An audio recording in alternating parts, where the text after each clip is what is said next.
तो भाई आप यस सभी का सर। स्वागत है। और आज हमारे साथ है अनन्या शर्मा। तो भाई अनन्या शर्मा ने सीए फाउंडेशन एग्जाम जो है दिया है। और अनन्या शर्मा की बात करें तो she secured 311 marks in this November attempt. तो भाई 311 नंबर जो है अनन्या ने जो है स्कोर करे हैं। और मेरे को पता चला अनन्या इस समय दिल्ली यूनिवर्सिटी से रेगुलर कॉलेज भी जो है कर रही है। तो बहुत सारे बच्चों के बहुत सारे डाउट जो है होंगे भाई, सीए भी मैनेज कर रही हैं, कॉलेज भी मैनेज कर रही हैं। तो चलो अनन्या से ही पूछते हैं कि अनन्या की ये सीए फाउंडेशन की जर्नी जो है कैसी जो है रही। ठीक है, तो अनन्या शुरुआत पहले आपसे करता हूँ कि जब आपने रिजल्ट देखा 311, तो क्या एक्सप्रेशंस आपके रहे? मतलब एक्सपेक्टेड था या अनएक्सपेक्टेड रहा? तो आपके एक्सप्रेशन हमें को वैसे आपकी स्माइल से लग रहा है कि बहुत ज्यादा खुशी जो है रही। तो आपकी और आपकी फैमिली में क्या एक्सपीरियंस, उस समय क्या माहौल था, बताएं जी। सर उस टाइम तो सब बहुत खुश थे। As soon as I log in जब एंटर करा तो थोड़ा डर था, थोड़ी नर्वसनेस थी। बट हाँ, ये कंफर्म था कि अच्छा ही होगा रिजल्ट, इतना कॉन्फिडेंस था। तो जब वो 311 मार्क्स थे तो बहुत ही ज्यादा खुश थे। मम्मा भी साइड पर ही थे, she was also too happy. पापा भी बहुत खुश हुए कि बहुत सही था, तो बहुत अच्छा था रहा। बेस्ट था वो डे ही बहुत अच्छा था। ठीक बात है। क्या होता है ना, हम जब मेहनत करते हैं और मेहनत के बाद जब फल मिलता है ना, तो एक अलग ही सुकून जो है वो शायद जो है मिल जाता है कि वो 6 महीने मतलब बहुत मेहनत करी और जब रिजल्ट आया और 311, तो डेफिनेटली बहुत ही प्यारा स्कोर जो है आपका रहा। और एक सुकून होता है कि चलो हमने बहुत अच्छे से जो है स्कोर करा। चलो, तो अनन्या फिर अब ये बताएं आपकी 6 महीने की जर्नी जो है कैसे रही? मतलब कितनी मेहनत आपने करी, कितने घंटे आप पढ़ा करते थे? तो वही आपने डेली अपना क्या रूटीन बनाया? तो वही सारे स्टूडेंट्स जानना चाहेंगे कि भाई क्या आपका रूटीन था, कैसे आपने ये 311 जो है स्कोर करा? तो सर मैं मई जून में स्टार्ट करी थी क्लासेस। काफी नर्वसनेस थी, डर था कैसे होगा, लेकिन करना तो है। फिर जब क्लासेस स्टार्ट करी तो जो फर्स्ट सेकंड पहले के जो कुछ लेक्चर्स थे आपके, वो काफी मोटिवेटिंग थे। उससे काफी मोटिवेशन मिली कि नहीं हो जाएगा, इजी है। बस आपने बताया था कि क्या स्ट्रैटेजी रखनी है, वही पूरी फॉलो करी। दिन में आपने 4 और 4.5 आवर्स इतना ही कुछ लेक्चर्स होते थे, तो दिन के वो लेक्चर्स लिए। उसके बाद सेल्फ स्टडी करती थी मैं। मैक्सिमम आपने कहा था 4 आवर्स, मैक्सिमम 4 आवर्स की सेल्फ स्टडी हुई। 3 to 4 आवर्स इतनी करी बस। बाकी मस्ती करी, एंजॉय करा, अपना फुल वो करा, पैशन नहीं छोड़ा। बहुत अच्छा था। और फिर जब ये सब हुआ तो फिर लगा कि नहीं, इजी है, इतना टफ नहीं है फाउंडेशन तो, जितना मतलब है। तो फिर वही सब डेली की प्रैक्टिस थी सर। डेली सेल्फ स्टडी थी। 4 to 4.5 आवर्स के लेक्चर्स एंड 4 आवर्स की, मिनिमम 3 to 4 आवर्स की सेल्फ स्टडी थी डेली की। तो बस उसी सब से हो गया। चलो, हाँ, मतलब ये तो बहुत अच्छा मेरे को लगा कि आपने 4 to 5 आवर्स आपने जो लेक्चर्स हमारे वो आपने सुने हैं डेली। और जो शायद मैंने कहा था कि भाई ना तो हमें कम पढ़ना है ना हमें ज्यादा पढ़ना है, तो आपने डेली जो है भाई 3 to 4 आवर्स आपने सेल्फ स्टडी करी है, 3 to 4 आवर्स जो है आपने क्लास अटेंड करी। तो रफली वही 8 आवर्स का करिकुलम जो है आपने फॉलो किया। तो ये लास्ट तक फॉलो किया है? लास्ट में आने जब आपके पेपर हुए तो उससे पहले 15-20 दिन पहले कुछ ज्यादा स्टडी करी या इसी करिकुलम में चलते रहे? सर इसी करिकुलम, बेस्ट चीज क्या थी कि जो स्टार्टिंग की ये स्ट्रैटेजी थी ना, कि स्टार्टिंग में 4 आवर्स के लेक्चर्स लो, उसके बाद साथ साथ में सेल्फ स्टडी करो, रिवीजन करो, जो डेली पढ़ाया है उसको डेली रिवाइज करो, लर्न करो। तो उससे मुझे लास्ट में इतनी दिक्कत नहीं आई। मुझे वो चीज आती थी, तो लास्ट में मुझे बस रिवीजन ही करना था। तो उस रिवीजन में मैक्सिमम मैंने 6 आवर्स दिए होंगे, अगर एक्सीड करा भी होगा तो 6 आवर्स मैक्सिमम करे, इससे ज्यादा नहीं करे। अच्छा, इससे ज्यादा नहीं करे और हंसते खेलते जो है 311 जो है आपके जो है आ गए। हाँ जी सर, क्योंकि वो स्टार्टिंग की स्ट्रैटेजी मुझे काफी अच्छी लगी कि डेली पढ़ो, डेली रिवाइज करो, जितना पढ़ाया जा रहा है लर्न करो उससे। और जो पीरियोडिक टेस्ट होते थे, जैसे हमेशा 25 लेक्चर्स के बाद एक टेस्ट था, फिर ऐसे करके जो बीच बीच में टेस्ट थे, वो बहुत हेल्पफुल रहे। क्योंकि टेस्ट के लिए पढ़ना होता था, तो जितना पढ़ा होता था वो एकदम रिवाइज हो जाता था प्रॉपर। तो वो बहुत हेल्पफुल रहा। उससे काफी वो हुआ कि एंड में इतनी दिक्कत नहीं आई, प्रेशर नहीं था, बर्डन नहीं था एंड में। ठीक है, ठीक है। तो आपने वे सारे मॉक टेस्ट दिए हमारे पहले जो पीरियोडिकल थे चैप्टर वाइज हमारे टेस्ट जो है बाद में हुए, फिर उसके बाद फुल सिलेबस टेस्ट हुआ, राउंड 1, राउंड 2, फिर प्री मॉक टेस्ट हमारे थे, सेल्फ इवैल्यूएशन टेस्ट थे। तो ऑलमोस्ट सारे टेस्ट दिए थे, कैसा रहा था? और आपका क्या? ऑलमोस्ट सारे टेस्ट दिए थे मैंने, एंड आई थिंक ये टेस्ट ऐप जो था ये सबसे बेस्ट चीज लगी है मेरे को। इट वाज लाइक बहुत ही अच्छा था, ऐसा कहीं और इंस्टीट्यूट में शायद नहीं था। और इससे एक तो जो मतलब रिमार्क्स मिलते थे कि कहाँ पे आपकी क्या गलती है, तो नेक्स्ट टाइम वो ठीक हो जाती थी, उससे और भी बेस्ट हो जाता था। और इससे से और जो टाइमर लगा रहता था वो तो सबसे बेस्ट पार्ट है। उससे ये होता था कि वो क्लास मतलब फाउंडेशन, जब हम एग्जाम देने जाते हैं, एग्जाम सेंटर में होते हैं, तो वो अलग ही माहौल होता है, अलग ही डर होता है टाइम का। तो वो लेकिन पहले टेस्ट दे दे के आदत हो गई थी, प्रैक्टिस हो गई थी, टाइमर भी लगा हुआ है, साथ में टेस्ट भी दे रहे हैं। तो मतलब एक तो ऑनलाइन लेक्चर्स थे, मैंने रिकॉर्डेड लेक्चर्स ज्यादा लिए हैं, तो मेरे को कोई दिक्कत नहीं आई। आज सच डाउट सॉल्विंग तो बेस्ट था, और मेरे को टेस्ट ऐप सच में बहुत अच्छा लगा, वो बेस्ट लगा। उससे मेरे को एंड में बहुत ज्यादा बेनिफिट हुआ, बहुत फायदा रहा उसका। मुझे एग्जामिनेशन में इतना प्रेशर नहीं था, टाइम मैनेजमेंट का इतना डर नहीं लगा। ओके, चलो ये तो बहुत अच्छा जो आपने बताया कि भी आपने सिंसियरली टेस्ट सारे जो है दिए, जो शायद मैं बार-बार स्टूडेंट्स को भी कहता हूँ कि पढ़ाना एक तरफ है, पर टेस्ट जो है ना वहीं से आपकी पढ़ाई शुरू होती है। तो जब आप टेस्ट देते हैं ना, तो आप बहुत सिंसियरली जो है आप अपनी रिवीजन करते हैं, और जो आपने कहा वो टाइमर जो है ना, वो टाइमर के साथ आप देते हैं, तो आपका स्ट्रेस मैनेजमेंट, टाइम मैनेजमेंट सब कुछ आपका निखर कर जो है आता है, और कभी आपको भी प्रेशर नहीं होता। क्योंकि आप जब टेस्ट में अच्छा स्कोर कर रहे हैं, तो आपको लगता है सब कुछ बढ़िया, बढ़िया, बढ़िया जो है चल रहा है। और मैं उम्मीद करता हूँ शायद आपने जब मेन एग्जाम दिए होंगे, जब आपने से तो आपको लगा बिल्कुल सेम पेपर आपका आया होगा, सेम पैटर्न पर आया होगा, और आपको लगा तो सिंपल जैसे हमारे मॉक टेस्ट थे, बिल्कुल सेम मॉक टेस्ट की तरह आपने पेपर जो है निकाल दिए होंगे। तो पेपर आपके जो मेन एग्जाम थे वो छूटे थे या टाइम से पहले खत्म हो गए थे? कैसा एक्सपीरियंस रहा? वो हाँ, ये बेस्ट चीज थी कि मेरे छूटे नहीं थे, मेरे टाइमली पेपर कंप्लीट हुआ था। इनफैक्ट कुछ कुछ पेपर तो 10 to 15 मिनट्स पहले भी हो गया था, तो रिवीजन का अच्छा खासा टाइम भी मिल गया था। तो पेपर छूटा नहीं था क्योंकि वो प्रैक्टिस हो गई थी पहले, इसी वजह से तो छूटने का नहीं था। बस मेरा थोड़ा मैथ वीक था, तो हाँ उसमें मुझे थोड़ी दिक्कत थी, बट स्टिल उसमें भी हो गया था। मतलब जितना मैं कर सकती थी उतना मैंने सही से टाइमली कर लिया था। अच्छा, और आपके शायद जो मैं हाईएस्ट देख रहा हूँ वो आए हैं अकाउंट्स में। अकाउंट्स में यू हैव सिक्योर्ड 88 मार्क्स। तो इसके लिए आपने क्या स्ट्रैटेजी बनाई हुई? 88 मार्क्स आपके अकाउंट्स में आए हैं, तो कुछ अलग से क्या मतलब इसके पीछे आप क्या स्ट्रैटेजी आपकी रही? सर इसके पीछे कोई स्ट्रैटेजी नहीं थी, मतलब वही जैसा आपने लेक्चर्स में बताया था कि ये मैंने पढ़ा दिया है, इसको प्रैक्टिस करना। आपके जो क्वेश्चंस थे, आपकी जो वो था ना स्टडी मटेरियल था, सभी वही क्वेश्चंस प्रैक्टिस करे थे। 3 3 4 4 बारी क्वेश्चंस प्रैक्टिस, पहले सारा कंप्लीट करा, फिर दोबारा फिर से उठाए क्वेश्चंस, फिर से वही प्रैक्टिस करे। तो वही सेम चलता रहा। थ्योरी को एक बारी पढ़ लिया, और in fact most of the theory तो मैं छोड़ कर ही गई थी, तो बस प्रैक्टिकल क्वेश्चन ही करे थे। तो वो सब रहा स्ट्रैटेजी, तो उससे बेस्ट अच्छे से हो गया, निकल गया। अच्छा, वाह वाह वाह! तो आपने अकाउंट्स के भी चैप्टर वाइज सारे टेस्ट आपने दिए होंगे, तो उससे कॉन्फिडेंस पूरा जो है आया होगा। टेस्ट सबसे अच्छे कॉन्फिडेंस बूस्टर थे, उन्होंने बहुत कॉन्फिडेंस बूस्ट अप कराया। लाइक जितना भी डर था, वो नर्वसनेस थी एग्जाम्स की, वो उन टेस्ट दे देकर ही ठीक हुई थी। एंड द बेस्ट पार्ट ये था कि अगर टेस्ट में कोई गलती भी होती थी, तो वहां पे वो रिमार्क्स दे देते थे कि ये मिस्टेक है, ये मिस्टेक है, तो वो सही हो जाती थी फिर नेक्स्ट में। ओके, वाह वाह वाह! अच्छा, एक चीज आपने कही कि आपने ऑनलाइन क्लास में भी आपने प्रेफर किया रिकॉर्डेड क्लास का। तो भी ऑनलाइन क्लासेस में भी आपने सारा रिकॉर्डेड लिया, तो आपका रिकॉर्डेड का क्या एक्सपीरियंस रहा?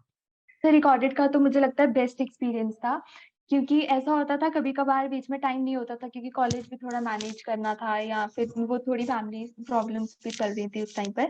तो यही था कि रिकॉर्डेड मैं स्पीड में देख लेती थी, 2x की स्पीड या 1.5x की स्पीड से भी हो जाता था, तो उसमें दिक्कत नहीं आती थी कि आप आराम से देख सकते हो। तो इसीलिए मैंने रिकॉर्डेड प्रेफर करा, क्योंकि ऑनलाइन में भी बीच में नेटवर्क इशू हो जाता है या कुछ हो जाता है, तो उससे प्रॉब्लम आ जाती है, मतलब टाइम वेस्ट हो जाता है। तो रिकॉर्डेड में टाइम मैनेजमेंट बहुत अच्छी रही। अच्छा, ठीक है, मतलब आपका मानना यही है कि भी फेस टू फेस और ऑनलाइन से फार बेटर जो है रिकॉर्डेड ही आपका है, कि उसमें आपका टाइम मैनेजमेंट, और शायद आप ये कह रहे हैं कि आपने रिकॉर्डेड में भी 1.5x या डबल पर स्पीड पर आपने जो देखा, तो उसमें सारा कंसेप्ट क्लियर हो जाता था मतलब स्पीड से? हाँ, सो जो इजी कॉन्सेप्ट्स होते थे वो ठीक थे, और जो जैसे कुछ ज्यादा टेक्निकल चीज आ जाती थी उसको मैं नॉर्मल स्पीड में देखती थी, और फिर ऐसा भी किया है कि पहले नॉर्मल देख लो और कुछ पार्ट अगर बीच में समझ नहीं आया तो उसको फिर थोड़ा और स्पीड में डबल बार सेकंड अच्छा, बार टाइम देख लो, ठीक उस टाइप से हो ठीक है, जाता था। ठीक है। बहुत ही बढ़िया, बहुत ही बढ़िया। इवन मैं तो आपका अनन्या देख रहा था, लॉ और इंग्लिश में भी आपने बहुत अच्छा स्कोर किए, 75 मार्क्स आपके। मतलब लॉ इंग्लिश में तो बच्चों को डर होता है कि नंबर आएँगे नहीं, और आपके तो 75 मार्क्स हैं। तो उसमें आपने मतलब कुछ अलग से क्या किया होगा? मतलब 75 मार्क्स लॉ इंग्लिश में तो एक अच्छा स्कोर जो है माना जाता है। तो वो आपने पढ़ाते टाइम डरा दिया था कि लॉ की रिटन प्रैक्टिस। तो लॉ एक ऐसा सब्जेक्ट है जिसे मैंने डेली पढ़ा है, डेली डेली लर्न करा है, रिवाइज करा है, डेली लिख लिख के प्रैक्टिस करा है, लिटरली 3-4 रजिस्टर भर गए थे, ओके, लिख लिख के वाओ! प्रैक्टिस करा है लॉ को।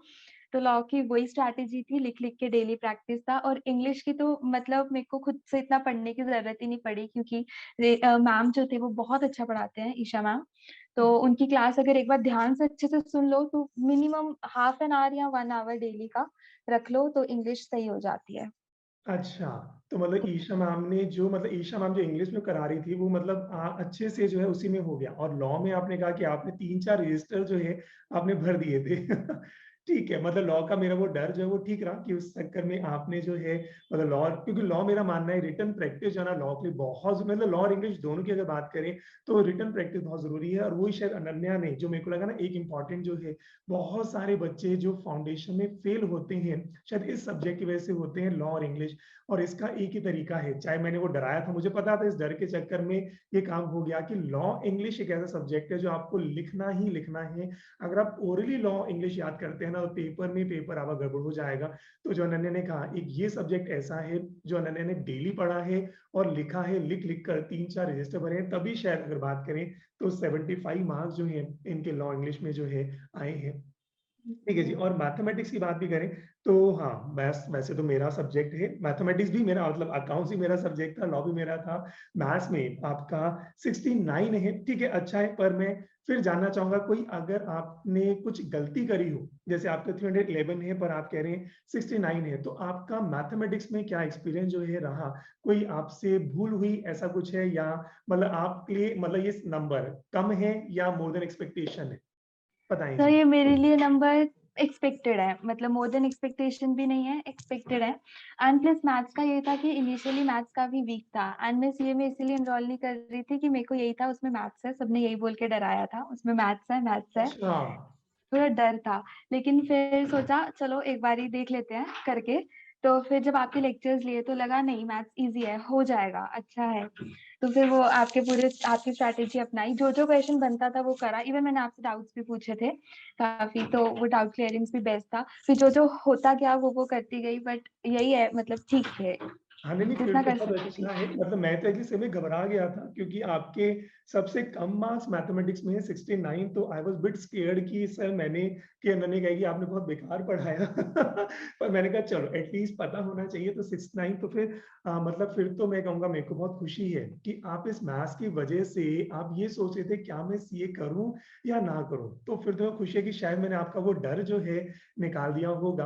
और 69 फिर तो आपका स्कोर बहुत अच्छा है, क्योंकि मैथ्स को लेके भी कई बच्चों को, मतलब मेरे 2 सब्जेक्ट जो होता है ना, एक होता है लॉ जो बच्चे बड़े घबराते हैं, और दूसरा होता है मैथमेटिक्स। मैथ्स का फोबिया जो है ना बहुत सारे बच्चों को रहता है, बहुत सारे बच्चे नॉन मैथ्स के भी आते हैं, मैथ्स में वीक स्टूडेंट भी आते हैं, तो बड़ा रहता है कि सर मैथ्स कैसे होगी। तो मेरे को तो था कि अगर आपके 311 है तो आप तो मैथ्स के चैंप होंगे, और ये मेरे लिए एक आई ओपनर है कि आप कह रहे हैं। मेरे को तो मैथ्स में इतना डर था कि मैं मैथ्स के चक्कर में सीए लेना नहीं चाह रही थी, फिर तो मेरे को बहुत खुशी है।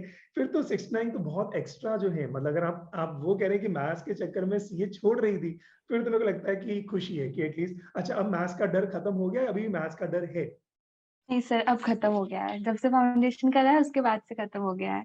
इनफैक्ट उसमें वो इंटीग्रेशन डिफरेंशिएशन था, मतलब मेरे फ्रेंड्स ने मैथ्स पढ़ा था 11th 12th में जो मैथ्स बैकग्राउंड के थे, उन्होंने तो बहुत डराया था कि भाई डिफरेंशिएशन है कैसे करेगी ये वो, लेकिन वो सब अब दूर हो गया, मुझे लगा कि ठीक था। अच्छा, चलो बहुत ही बढ़िया। और मैं आपका जो आखिरी सब्जेक्ट देख रहा हूँ इकोनॉमिक्स, उसमें भी आपका 79 स्कोर जो है रहा, ऑलमोस्ट 80 मार्क्स आपके जो है आए हैं। तो इकोनॉमिक्स में आपकी क्या स्ट्रैटेजी जो है रही?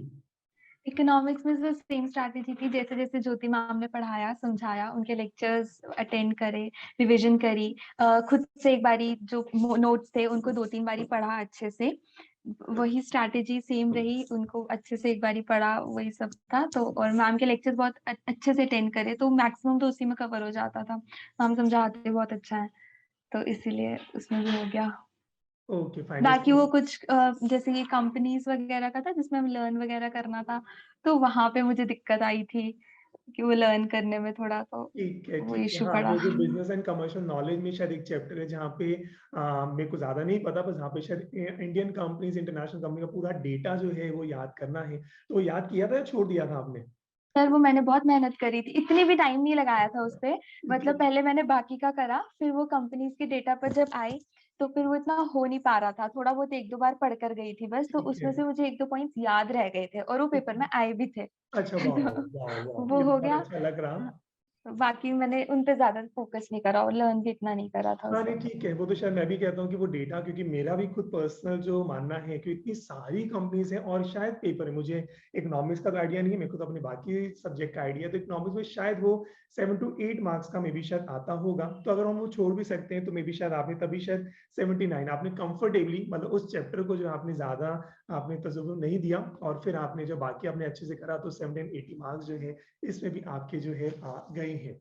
चलो, ये तो यस बहुत सर। ही बढ़िया जो है, मतलब कंफर्टेबली आपकी जर्नी जो है रही। चलो, एक चीज़ और अगर मैं पूछूँ, मस्ती कैसे करी? ठीक है, पढ़ाई में तो आपने 311 मार्क्स जो है लाए, और क्योंकि आपने स्टार्टिंग में कहा था कि मैंने पूरा एन्जॉय भी करा, तो क्योंकि सीए का ना सुनने में आता है ना कि सीए जो बच्चा करता है उसको सब कुछ छोड़ देना पड़ता है, इतना हौवा जो है कि सीए होते नहीं, आपको पूरा किताबों में डूब जाना पड़ेगा। तो अनन्या का क्या एक्सपीरियंस रहा? तो अनन्या ने पूरा सब कुछ छोड़ा था या अनन्या ने अपनी ज़िंदगी भी अच्छे से जी ली? नहीं सर, मैंने फुल एन्जॉय करा था उसके साथ-साथ। मैं थोड़ी एडवेंचरस टाइप हूँ। मुझे अच्छा लगता है घूमना-फिरना, ट्रिप्स पर जाना, नेचर लवर हूँ, I am a nature lover and even I am an animal lover. तो पेट भी है, तो मेरे को पहले तो यही था उसके साथ खेलना-वेलना बंद हो जाएगा, बट नहीं, उसके साथ अच्छा टाइम स्पेंड करा है, अच्छे से घूमने भी गए हैं। मुझे म्यूज़िक पे शौक है, मतलब अच्छा लगता है सुनना, तो मैंने म्यूज़िक भी सुना, वेब सीरीज़, मूवीज़ नहीं छोड़ी थी, वो सब करा था, तो सब अच्छे से हो गया था। Oh my God! मतलब फिर आपने कुछ भी नहीं छोड़ा। मतलब आपने तो ज़्यादा मस्ती जो है आपने कर ली है। मतलब आपने वेब सीरीज़ भी सारी देखी। कौन-सी वेब सीरीज़ आपको अच्छी लगी इन 6 महीने में? तो मैंने वैम्पायर डायरीज़ देखी थी, वो फुल देख ली सारे सीज़न उसके आई गेस। वैम्पायर डायरीज़ के काफ़ी सीज़न्स थे, उसके दोनों पार्ट देख लिए।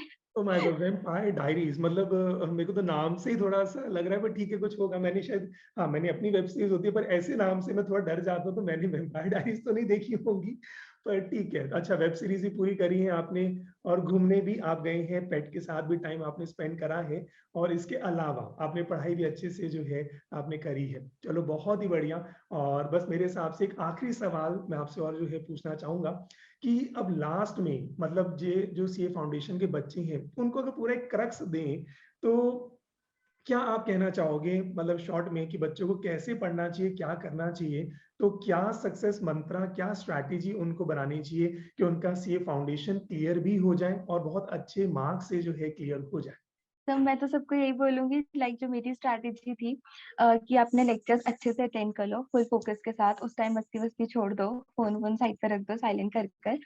और उस टाइम पे अच्छे से फ़ोकस कर लो, उसके बाद बस सेल्फ स्टडी कर लो 4 आवर्स की, मिनिमम 3 कर लो, 3 टू 4 आवर्स की सेल्फ स्टडी, लेकिन डेली बेसिस पे। बिकॉज़ मेरे साथ भी हुआ था, बीच में थोड़ा वो टूट गई थी ये सब कुछ स्ट्रैटेजी ना, बीच में सेल्फ स्टडी रह गई थी 1-2 वीक्स के लिए, तो उसके बाद काफ़ी दिक्कत आई थी वापस से उस ट्रैक पर आने में। तो वो अगर डेली कॉन्स्टेंटली चलती रहेगी ना, तो सब आराम से हो जाएगा मस्ती के साथ एंड उसके साथ, and proper test, timely test देने, सिंसियरली टेस्ट दो, तो सीए फाउंडेशन अच्छे से क्लियर होएगा। ओके, तो भई मैं अगर समराइज़ करूँ तो शायद सक्सेस मंत्रा वही रहा जो हम शायद क्लासेस में कहते हैं कि भई आपको एक तो भई डेली का मतलब डेली है, मतलब सीए के अंदर मतलब कंसिस्टेंसी बहुत ज़्यादा ज़रूरी है। आपको लेक्चर्स डेली, मतलब डेली देखना है, उसको डिले जो है नहीं करना। पहला ये, और दूसरा जो अनन्या ने कहा, भई पढ़ने के साथ-साथ आपको प्रैक्टिस भी करनी है, जो हम होमवर्क देते हैं, जैसा भी जो पढ़ा है वो सारा डेली बेस पर याद जो है करना है। कई बार क्या होता है, बच्चे क्लासेस तो सारी ले लेते हैं पर उसके बाद होमवर्क जो है नहीं करते। अगर वो पाइल अप हो गया ना, तो कोई फ़ायदा जो है नहीं होता। फिर तीसरा जो अनन्या ने ने कहा कि भी टेस्ट सीरीज जो है ना, वो जो शायद मैं बार-बार कहता हूँ, मेरा तो पूरा जो सक्सेस है वो शायद टेस्ट पर ही बेस्ड जो है रहता है, कि भी टेस्ट आपके जो है ना, क्योंकि हमारे सारे चैप्टर वाइज टेस्ट हैं, पहले चैप्टर वाइज टेस्ट हैं, फिर पीरियोडिकल टेस्ट हैं, फिर यूनिट वाइज टेस्ट हैं, फिर फुल सिलेबस टेस्ट है, फिर कंप्लीट राउंड 1 टेस्ट है, राउंड 2 टेस्ट है, वो सारे के सारे टेस्ट जो है ना आईसीएसई पैटर्न पर जो है लेती हैं। तो भाई रफली बात करें तो मेरे हिसाब से 100 से ऊपर टेस्ट हम जो है कंडक्ट कर रही हैं। अब आपके ऊपर रहता है कितने टेस्ट आप लेते हैं, तो वो टेस्ट अगर आप सारे देते जाएंगे तो आपका कॉन्फिडेंस बहुत अच्छे से बूस्ट हो जाएगा, आपकी नर्वसनेस खत्म हो जाएगी और आपकी एंग्जाइटी सारी खत्म हो जाएगी, और आप जब पेपर देने जाएंगे तो आप बहुत अच्छे से जो है कॉन्फिडेंस के साथ पेपर जो है देंगे। और मोस्ट इंपॉर्टेंट, मेहनत करनी है, पर मेहनत को कभी भी प्रेशर जो है नहीं लेना। उसके लिए जो अनन्या ने कहा, साइड बाय साइड हमें एंजॉय भी करना है।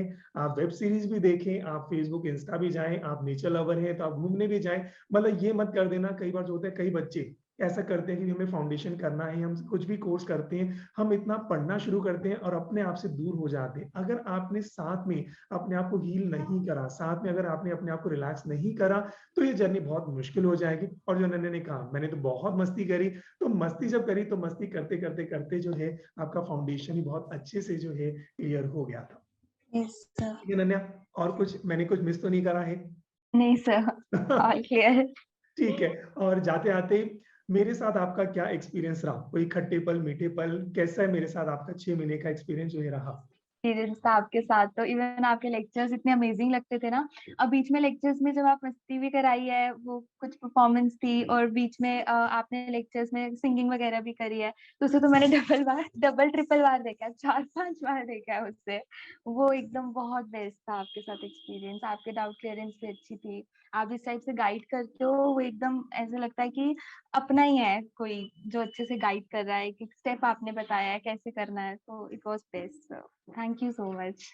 चलो, thank you so much Ananya, क्योंकि बीइंग अ टीचर शायद हमारा रोल एज अ पेरेंटिंग भी होता है, तो मैं अपनी तरफ से पूरी कोशिश करता हूँ कि बीइंग अ पेरेंट मैं आप सबको अच्छे से जो है गाइड करूँ। और वही मैंने कहा ना, आज आपकी स्माइल देख कर मेरे को बड़ी खुशी होती है, क्योंकि होता है ना बहुत सारे बच्चे बहुत डर कर जो है आते हैं कि फाउंडेशन होगा कि नहीं होगा, और मेरा वही रहता है कि भाई मुझे बीइंग योर पेरेंट, मुझे आपको अच्छे से मस्ती भी करानी है, अच्छे से आपको एंजॉय भी जो है कराना है, और हाँ, आपको सही रास्ते पर भी जो है लेकर जो है जाना है। और मेरे को पता चला अब आपने इंटर भी, अब आपने कॉस्टिंग मुझसे ही ज्वाइन जो है कर लिया है, तो मैं उम्मीद करता हूँ जैसे फाउंडेशन करा वैसे इंटर ग्रुप 1 भी जो है, ग्रुप 2 भी जो है आपका अच्छे से ही जो है निकलेगा। और हम उम्मीद करते हैं आपको यहाँ से वर्जन क्लासेस से अब इंटर भी निकालेंगे 9 मंथ्स बोथ ग्रुप, और उसके 9 महीने के बाद फिर मैं आपका फिर से इंटरव्यू लूंगा कि आपका इंटर बोथ ग्रुप कैसा रहा। उसके बाद फिर सीए फाइनल क्लासेस भी आपको देंगे, और सीए बनने के बाद फिर आपका इंटरव्यू जो है ना बार बार जो है हम लेते रहेंगे। तो वही ठीक है नन्या, थैंक यू सो मच, आपसे बात करके बहुत बहुत बहुत जो है अच्छा लगा। तो okay, tata, bye bye, love you, bye बेटा, बाय। बाय।